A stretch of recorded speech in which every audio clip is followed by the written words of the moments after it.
Hello my dear viewers. Today is April 21st. I present to you the morning review from the front. It is usually short. I will talk about what happened during the night, what are the prerequisites for the near future, and what can be expected today. I'll start with the Kharkov front. Yesterday, Russian troops carried out reconnaissance in force there in the direction of the settlement of Chugev. Tonight, local residents confirmed this information. Moreover, they reported that Russian troops had expanded the zone of warfare in the Chugev area. A very serious artillery duel is going on southeast of the city. As far as there is an advance of the Russian troops, I can't say for sure right now. Local residents report that there were raids by Russian troops in the direction of the village of Staraya Nolitsa and the village of Korobachki, but at the moment I can't say for sure whether Russian troops were entrenched in this area or they simply defended this territory from the troops of the armed forces of Ukraine. These settlements are located about 8 to 10 kilometers from Chugev. As the situation develops further, I will inform you. So, with these directions it is clear. Now let's move on to the Izium direction. Here, according to indirect signs, the offensive of Russian troops in the Slavyansk region continues because the inhabitants of the city say that the artillery kanonada is getting closer and closer every day. No one has yet given any official data on occupied settlements. But circumstantial evidence indicates that the Russian offensive continues. Artillery preparation is gradually rolling further into the depths of the position of the armed forces of Ukraine, preparing the situation for a very serious and rapid offensive in this direction. There were also reports that the Russian armed forces, as well as the police of the Luhansk People's Republic, began reconnaissance of the positions of the armed forces of Ukraine in the area of the settlement of Lyman. This prepares for the fact that in the near future an assault on this settlement will be undertaken, and thus the bend of the Seversky Donets in this area will be completely cleared of the armed forces of Ukraine.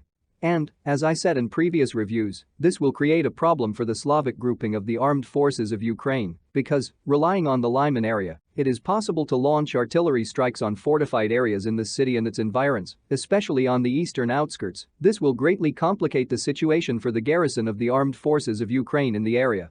In the area of the settlements of Lysychansk and Severodonetsk, there is also a message that Ukrainian troops are gradually being transferred to the right bank of the Seversky Donets, that everything is going to ensure that the armed forces of Ukraine will leave Severodonetsk and strengthen on the right bank of the Seversky Donets.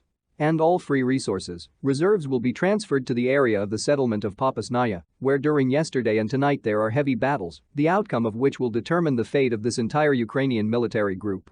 Artillery preparation of the DPR near the village of Avdiivka also continues. Artillery is noisily working today south of this city, in the area of Marinka and Krasnogorlovka, but artillery fire is also present in the area from Gorlovka, although in smaller volumes than it was over the previous few days. Now we turn to the direction in the area of the settlement of Gulyai Pole. Here, in fact, the presence of pessimism is already obvious.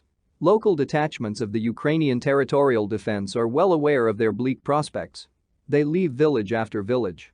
And they have no opportunity to fend off the Russian offensive. Moreover, I emphasize that now the main phase of the Russian offensive is not underway, since the main forces did not enter the battle. Artillery and aviation are now clearing the territory from the positions of the armed forces of Ukraine. Moreover, as soon as Russian troops hit the main objects in the settlement, the armed forces of Ukraine depart from it. It is for this reason that they rolled back in this direction about 20 to 25 kilometers from the front line in 3 days, and not because the Russian army is very rapidly trying to break through the defense of the armed forces of Ukraine by all possible means. The Russian side is suppressing the reserves of the armed forces of Ukraine and preparing for the offensive of the main forces, which, including in the opinion of the Kiev authorities and Western sources, is likely to begin after Easter. By the way, the Russian Federation rejected the proposal of the Ukrainian side to declare an Easter truce, remembering perfectly well how all previous similar examples ended.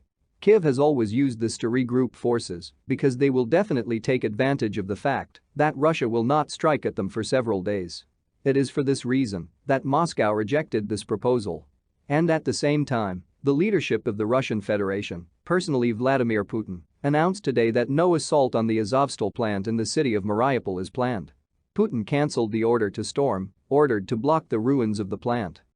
I think that this is caused not only by the desire to save the lives of the soldiers, of course, this is also present, but also by the desire to quickly transfer the forces that take part in the assault and cleansing of the city so that they can be transferred to the north before the start of an offensive operation in this direction.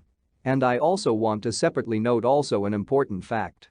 The last 2 days, judging by the geography of the strikes of Russian missiles of the Russian aviation, the Russian Federation pays a lot of attention to the city of Nikolaev and parts of the armed forces of Ukraine, which are located in the vicinity of this city. Very powerful strikes are going on fortified areas around the city of Nikolaev.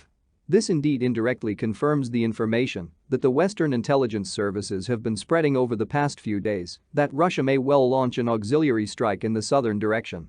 This is what I can say about the state of the front on April 21st. That's all the best to you, goodbye.